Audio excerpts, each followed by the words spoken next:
वहाँ थोड़ा किनारे एक गड्ढा खोद रहा था, उसको बंद कर रहा था, एक गड्ढा खोद रहा था, बंद कर रहा था। हमने कहा अगर ये गड्ढा बंद ही करना है तो खोदते क्यों हो? और जवाब सुनो उसका, बोले हमारी कर्तव्य निष्ठा है। तो हमने इसमें कर्तव्य निष्ठा कहाँ से आई? गड्ढा खोद दिया, सड़क किनारे बंद कर दिया, गड्ढा खोद दिया, बंद कर दिया, फिर 2 मीटर पे गड्ढा खोद दिया, बंद कर दिया। बोले वृक्षारोपण होना था, 3 लोग काम पर लगाए गए थे, एक को गड्ढा खोदना था, दूसरे को पौधा रखना था, तीसरे को गड्ढा बंद करना था, बीच वाला नहीं आया। अपना काम रोक दे। तो परिस्थितियां क्या होती हैं? तो गांव का जो पटवारी मांगे रिश्वत भारी। मैंने कहा रिश्वत आज के जमाने में, गांव का जो पटवारी मांगे रिश्वत भारी। मैंने कहा रिश्वत आज के जमाने में मांगते हो 2000, कराऊं FIR। अच्छा, अब ये धमकी भी अब आम हो गई है। एक तो ये होगा मोबाइल निकालेंगे, भले लाइव करना नहीं आता हो, लाइव हो आप, अब बोलो। अच्छा, सामने वाला भी हो सकता है लाइव कर दिया हो, उसकी भी बॉडी लैंग्वेज बदल जाती है तुरंत। सबसे अच्छा तरीका, लाइव करना आता हो ना आता हो, मोबाइल निकालो, अब आप लाइव हैं, आप बोलो, चेहरा बदल जाता है लोगों का। लोग बहुत तेजी से बदलाते हुए आ रहे हैं। सामने लिखा देखेंगे, सावधान आप कैमरे की नजर में हैं। नजर बदल जाती है, व्यवहार बदल जाता है, परिस्थितियां होती हैं। तो हमने उससे भाई अपनी धमकी दे डाली कि गांव का जो पटवारी मांगे रिश्वत भारी। मैंने कहा रिश्वत आज के जमाने में मांगते हो 2000, कराऊं FIR भ्रष्टाचार के विरुद्ध जाकर के थाने में। अच्छा, वो भी पक्के पर था, उसने कहा जाओ करा दो FIR। गया थाने तो दरोगा जी ने कहा जमा करो। अब देखो, गया थाने तो दरोगा जी ने कहा जमा करो 2000, तो यहां रिपोर्ट लिखवाने में आएंगे लेकर कार डीजल के 2000 और 2000 खर्च होंगे पीने में पिलाने में। ऐसे भ्रष्टाचार का निवारण होता है। यह परिस्थितियां देश की। किसी बड़े कवि ने कहा कि पूजा इबादत के हामी बहुत हैं, पूजा इबादत के हामी बहुत हैं, जुगाड़ी बहुत। बड़े जुगाड़ी होते हैं हम लोग हिंदुस्तान वाले, जुगाड़ी बहुत, इंतजामी बहुत हैं, मगर देश फिर भी तरक्की न करता। कारण जानते हो? हमारे वतन में हरामी बहुत हैं। अच्छा, सब हरामी हैं ऐसा भी नहीं है, कुछ कर्तव्यनिष्ठ भी होते हैं। वो वहाँ सड़क किनारे एक गड्ढा खोद रहा था, उसको बंद कर रहा था, एक गड्ढा खोद रहा था, बंद कर रहा था। हमने कहा अगर ये गड्ढा बंद ही करना है तो खोदते क्यों हो? और जवाब सुनो उसका, बोले हमारी कर्तव्य निष्ठा है। तो हमने इसमें कर्तव्य निष्ठा कहाँ से आई? गड्ढा खोद दिया, सड़क किनारे बंद कर दिया, गड्ढा खोद दिया, बंद कर दिया, फिर 2 मीटर पे गड्ढा खोद दिया, बंद कर दिया। बोले वृक्षारोपण होना था, 3 लोग काम पर लगाए गए थे, एक को गड्ढा खोदना था, दूसरे को पौधा रखना था, तीसरे को गड्ढा बंद करना था, बीच वाला नहीं आया। अपना काम रोक दे। इस देश का उद्धार ऐसे ही हो रहा है, ऐसे ही चल रही व्यवस्था। परिस्थितियां ये हो गई हैं कि किसी ने डकारा पशुओं का चारा सारा, यहां यूरिया को क्या पचाने वाला नहीं हो गया। एक हो हवाला तो हवाला हम उसका दें, कहां कहां देश में हवाला नहीं हो गया।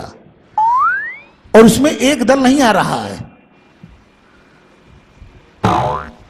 इसमें सब दल आ रहे हैं, सबके एक एक कारनामा सबका है। किसी ने डकारा पशुओं का चारा सारा, यहां यूरिया को क्या पचाने वाला नहीं हो गया। एक हो हवाला तो हवाला हम उसका दें, कहां कहां देश में हवाला नहीं हो गया। शहीदों की लाशों के ताबूतों में दलाली चली, कैसे कहें लाखों का घोटाला नहीं हो गया। और राजनीति वाली गंदी नालियों के कीचड़ में किसका बताए मुंह काला नहीं हो गया। ये राजनीति की स्थितियां आ गई हैं। अच्छा, इसमें भी एक बड़ा किरदार होता है बल्लियों उछलने लगा तेल लगा कर।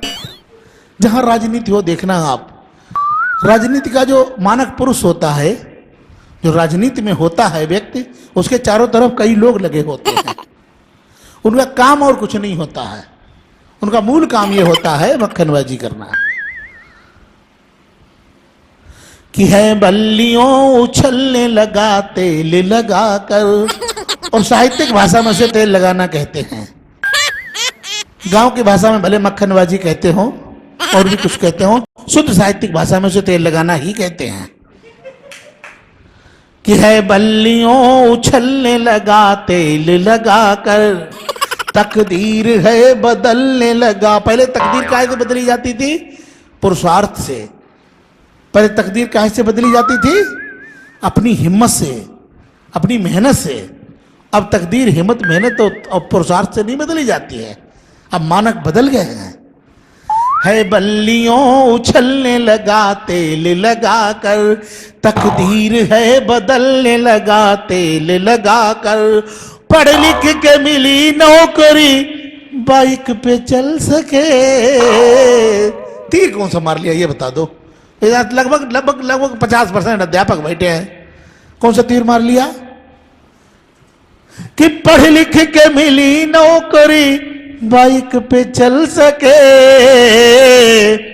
वो कार पे चलने लगा है तेल लगा कर, वो कार पे चलने लगा है तेल लगा कर। हमने पूछा उनसे, हमारे मित्र थे, हमने कहा यार ये मास्टरी से हमारा काम नहीं चल रहा है, ऐसे कार देख करके सबको लगेगा। तो हमने पूछा ये तरकीब हमको भी बता दो। आती कहां से बेहई सटीक बता दो। कभी कभी देखना यार फोटो पड़े होते हैं, हालांकि ऐसे कोई युग पुरुष यहाँ है नहीं, इसलिए कह रहा हूं। पुष्पेंद्र भाई, लोग फोटो डालेंगे मंत्री के साथ, अच्छा उस पर कैप्शन जो लिखते हैं वो बड़ा अजीब होता मुझे यार। बड़े आज गांव के विकास की चर्चा करते हुए मंत्री जी के साथ, जैसे मंत्री जी तुम्हारे इंतजार में बैठे थे कि आओ गांव के विकास की चर्चा करो आकर के। अच्छा वो चर्चा रंग कभी नहीं लाती है। कभी देखा उस चर्चा का, कभी आप बता दो एक भी फायदा हुआ हो? कभी नहीं होता है।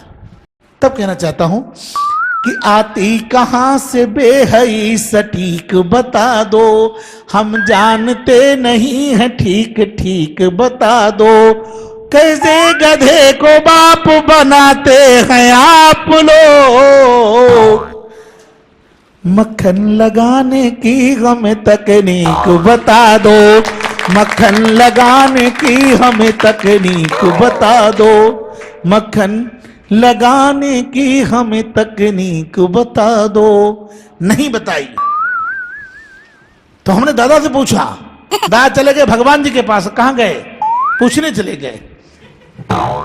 भगवान जी के पास जाकर के नाक रगड़ी बहुत देर, बोले भगवान जी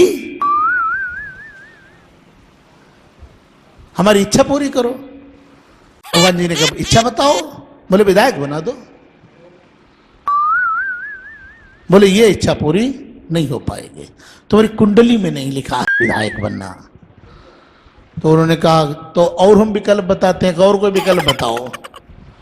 तो विकल्प बताए कि पहुंचो नहीं विदेश तो वीजा ही बना दो, बाड्रा के जैसे किसी का जीजा ही बना दो। सबसे अच्छा विकल्प। साला लड़े कोई चुनाव, जीते कोई, हारे कोई, मतलब ही नहीं, असली माल तो वो खींच रहा बेटा बेटा। बाड्रा के जैसे किसी का जीजा ही बना दो, बाड्रा के जैसे किसी का जीजा ही बना दो। भगवान मुझे विधायक बना न सको तो तुम हमको विधायक का भतीजा ही बना दो, तुम हमको विधायक का भतीजा ही बना दो, तुम हमको विधायक का भतीजा ही बना दो। यही स्थितियां होती हैं साहब।